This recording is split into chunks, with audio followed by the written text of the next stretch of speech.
হরে কৃষ্ণা। দেখো গোপুসোনা ভীষণ ভীষণ ভীষণ গরম লেগে গেছে, তাই জামা খুলে বসে পড়েছে।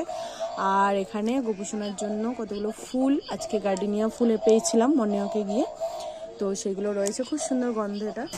আর তোমাদের সাথে আজকে একটা বিশেষ খবর মানে শেয়ার করব, সেটা হচ্ছে গোপুসোনার বাগানে দুখানা বেলফুলের গাছ। তো এই বছর মানে গরমেই যেহেতু বেলফুলটা হয়, তো এই সিজনে প্রথম ফুল দুটো গাছই এসেছে, কিন্তু দুটো গাছের মধ্যে একটি গাছে আজকে দুখানা ফুল ফুটেছে।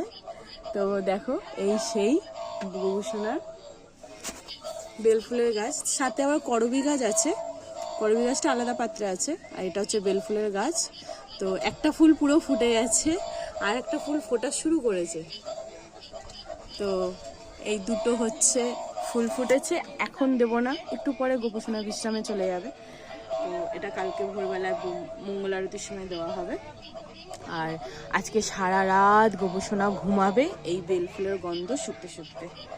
গোপুসোনা বেলফুলের বাগানে আজকে শয়ন করবে স্মেলের সাথে সাথে।